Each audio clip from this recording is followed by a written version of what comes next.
E aí pessoal, tudo bem com você? Espero que venha. Eu estou vendo aqui mais um debate aqui da Jovem Pan Esportes. Crédito, link na descrição do vídeo. Para ver, para quem não me conhece, meu nome é Matheus Nascimento. E é isso aí pessoal, vamos estar vendo aqui o debate, né, da Jovem Pan. E o título, o debate aqui da Jovem Pan, né? Então vamos estar reagindo aqui agora juntos. Não saia do vídeo, não esqueça de se inscrever no canal, deixando seu like, que tem vários vídeos aqui no canal. Então passem aqui no canal, porque pode ser que algum vídeo aí interesse vocês. Mas é isso aí pessoal, agora vamos estar reagindo aqui ao debate da Jovem Pan. Bruno e Zé, né? Depois eu quero escutar o Mauro também sobre isso. O Flamengo também elevou muito os seus custos, mas como disse o Zé, o Flamengo também recupera muito dinheiro. Ó, o Flamengo com o título da Libertadores, com o título da Copa do Brasil, o Flamengo com venda de ingressos, porque sempre tem a maior média de público que passa e sempre, todo jogo do Flamengo hoje em dia, mais de 60 mil pessoas. Agora, aumentou muito também junto com o Botafogo. A gente vê aqui, ó, Flamengo, 165 milhões a mais. Botafogo, 130 milhões a mais. O Botafogo foi o que mudou mais de patamar, obviamente por causa do SAF. O Textor chegou injetando dinheiro. Agora, o Flamengo faz certo em gastar tanto, sendo que entra muito também, porque a gente vê que o Palmeiras, são os dois que a gente sempre compara. O Palmeiras reduziu 38 milhões, o Flamengo aumentou 165, mas o Flamengo também deve ter recebido mais, porque os títulos que o Flamengo conquistou pagam melhor, principalmente juntos. 1 bilhão por ano. 1,5 bilhão, não foi? Passa de 1 bilhão e 200. Eu acho que foi quase 1,5 bilhão. O Flamengo fatura mais que o Palmeiras. E o Palmeiras gasta muito. Não tem muita diferença o Flamengo com o Palmeiras, não. Até eu conversei com o César Grafietti, ele falou: olha, a minha sensação é de que o Palmeiras dá uma esticada na corda para acompanhar o ritmo do Flamengo. As pessoas acham que o time do Palmeiras é barato. Quanto custou o Flávio Lopes? Quanto custou o Tabata? Quanto custou agora o Arthur? Quanto custa um Gustavo Gomes? O Arthur foi 8 milhões de dólares. Quanto custa manter um Gustavo Gomes, um Everton, jogador de seleção? Quanto custa um Dudu? É um time caro. O Dudu é o maior salário. Era até o Soares. Eu não sei se é ainda. O Soares também ganha muito. Então, assim, o Palmeiras tem um elenco caro. Mas esse aumento é responsável. E tá certo. Não, então, é isso que eu quero chegar. E tá certo. Mas e esse aumento e a diminuição, Mauro? Porque o Palmeiras gastou mais em 2021, é isso? Em 2021 ele gastou mais do que o Flamengo. Depende, você tá falando do quê? Dos números de não, porque nesse ranking, ó, o Flamengo aumentou 165 milhões. Isso. Os seus gastos. E o Palmeiras diminuiu 38 milhões. Não, então, mas esse mas tem um ponto importante o seguinte: quando as pessoas falam que clube não é banco, eu não vou aqui condenar um clube que gasta com futebol, se ele tem dinheiro para isso. Se ele não está aumentando a dívida e está gastando com futebol, tá certo, porque clube não é banco. Ah, não, esse clube economizou o quê? Ganhou o quê? Nada. O time é ruim, mas tem dinheiro aberto, não faz sentido. O que não vale clube não é banco é quando o clube não tem dinheiro e gasta a si mesmo. Porque banco tem dinheiro. E clube sem dinheiro, óbvio que não é banco. Está muito longe de ser banco. Então o problema não é o Palmeiras desembolsar dinheiro, o Flamengo. Eles têm que investir. O fato é que os dois estão muito descolados dos demais. Muito longe, mas muito longe. E o único, você vê que na remuneração, os dois gastam mais de 400 milhões por ano. O Corinthians está na faixa dos 300 e alguma coisa, né? Sozinho nessa faixa. E dos outros são tudo 200 para baixo. E você tem um Fluminense gastando muito até pelo que arrecada. 36 milhões a mais. Você tem o Inter com a folha cara. Você tem outros, o Atlético, não precisa nem dizer, né?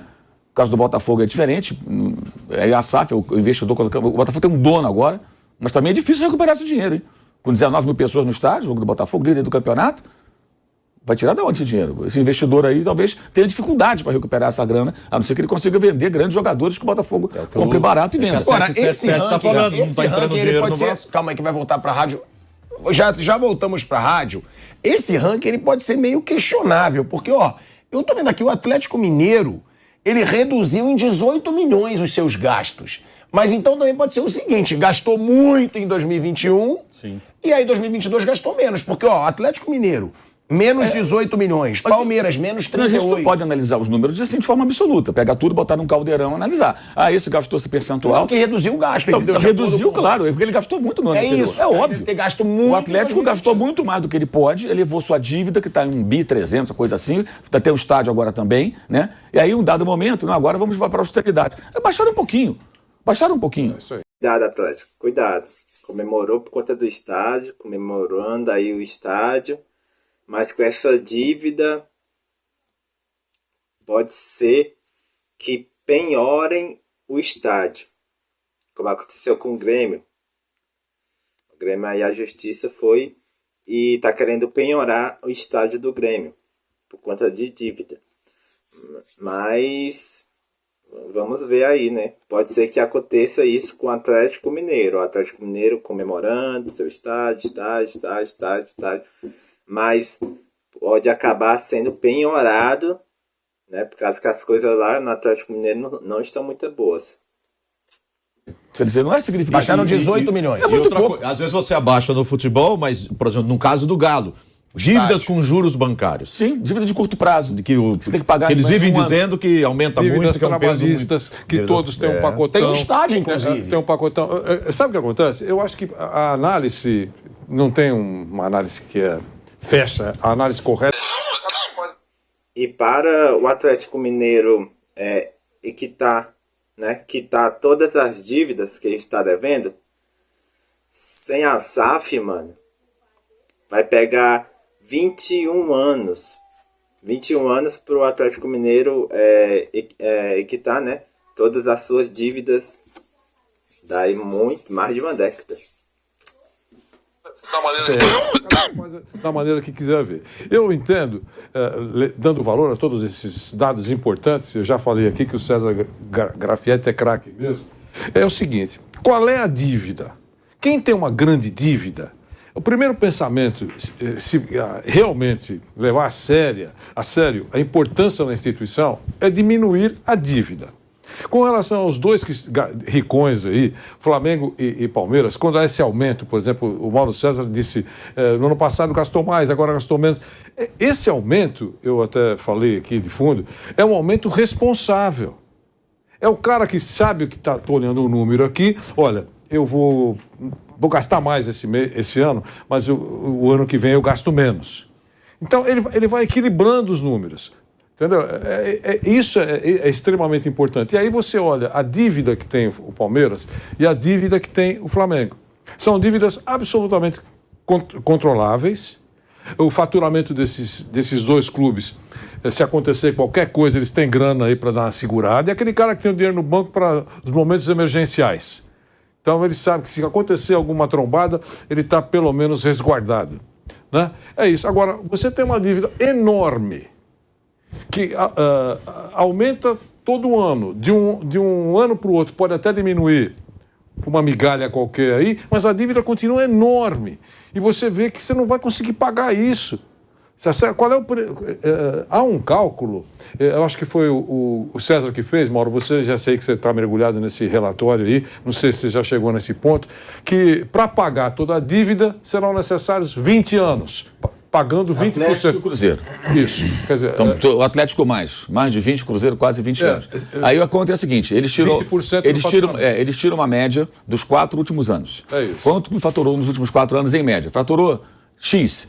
Ok. Se todo ano tirasse 20% desse faturamento para quitar a dívida, em quantos anos esse clube... É um exercício para você imaginar o tamanho do buraco. É isso, exato. Aí você vê, por exemplo, o Atlético mais de 20 anos, o Cruzeiro quase 20 anos, que aí ele está contando a dívida real do clube também, não é só a SAF, não. Que eu acho certo, porque esse negócio da SAF é um mundo fantasioso, né? Virei SAF e acabou, mas tem os credores da justiça contra o clube lá. Enfim, o Flamengo, por exemplo, ele reduziu a dívida dele no ano passado. Caiu a dívida, ele investiu mais e reduziu a dívida, porque ele faturou muito, entendeu? Então, assim, esse é o ponto. O Flamengo poderia liquidar a dívida dele, por esse cálculo, em 1 ano e meio, mais ou menos. 1 ano e meio. O que não faz sentido também você liquidar a dívida, porque parte dela está negociada no Profut. Você vai pagar isso a perder de vista. Não, quando você como se você tivesse uma prestação de um apartamento para pagar e você está pagando, sei lá, um percentual de 5%, 4% da sua remuneração para pagar o apartamento. Os juros já estão estabelecidos ali. A gente precisa entender que... Você, de repente, fala assim, eu não vou quitar antecipadamente, porque eu posso pagando todo mês. A não ser que o banco fale assim, olha, eu vou te dar um grande desconto, você tem essa grana? Aí você negocia. Você não vai antecipar um pagamento, você pode ir pagando pouco a pouco, está dentro do seu fluxo, aquilo não te atinge. Só em título, quanto que o Flamengo arrecadou no ano passado? Em Libertadores e Copa do Brasil? Não sei de cabeça, mas é muito... Eu vou até pedir para nossa produção, eu acho que é 80 milhões em uma... Era mais ou e menos uns 70 milhões em outra. Deve ser aí mais de 150 milhões de reais. Ano passado ganhou Libertadores e Copa do Brasil. Quase 200, cerca de 200 milhões. É mais de 150 milhões de reais que o Flamengo arrecadou só em título, sem contar Agora, bilheteria, sem contar televisão. As dívidas atualizadas, dívida geral, aparece em 2022 o Atlético com 1,5 milhão quase. 1 bilhão e 498. É isso mesmo. O Corinthians com 1 bilhão e 29. O Cruzeiro com 800. Aí tem a variação. O Corinthians já aumentou, tá, Mauro? Porque é 910 milhões, mais a dívida do estádio, 611 milhões. Corinthians, 1 bi e 29. Mas então vai passar disso. Aumentou 7%. É 1 bilhão e 500 milhões hoje, com essa soma. É difícil contar o estádio, porque ninguém sabe o número do estádio. Diz aqui 611 milhões. Mas esse número no papel, existe? Não existe. Isso aí é um número fantasioso. Esse número pode ser o dobro, pode ser menos, pode ser mais, ninguém sabe. Existem vários exercícios mágicos para chegar nesse número. Agora, o número real, olha, a dívida é tanto. Deve tanto para a Caixa, tanto para Odebrecht, tanto para o cara da marmita. Eu devo isso aqui. Esse número não existe, ninguém vê. Eu procurei, não achei, ninguém consegue. O Rodrigo Capello já foi atrás disso também várias vezes. Olha, o Atlético subiu a dívida 14%, o Corinthians 7%, o Cruzeiro 11%, o Vasco 1%, São Paulo 10%, o Botafogo 32%, o Fluminense 22%, o Inter 5%. Todo mundo cresceu a dívida. Quase todo mundo. O Atlético Paranaense 34%, muitas são dívidas relativas ao estádio, lá que tem um imbróglio lá com o Banco de Fomento do Paraná. O Bragantino 59%, mas aí tem uma curiosidade, o maior credor do Bragantino quem é? É o Red Bull. Então, é a empresa devendo para ela mesma, então dá do mesmo, não muda nada. É uma peculiaridade, mas tem que ser registrado. Santos 8%, Palmeiras elevou 3%, é muito pouco, elevou 13 milhões a dívida, é pouco para o faturamento do Palmeiras, não é nada preocupante. Esquece. O Grêmio 40% ele aumentou a dívida, você vê o problema do rebaixamento, ou seja, você arrecada menos, não consegue quitar alguns compromissos, você acaba se embananando todo. Ganha menos de televisão. Ganha menos de televisão. E o Flamengo reduziu 27% a dívida dele.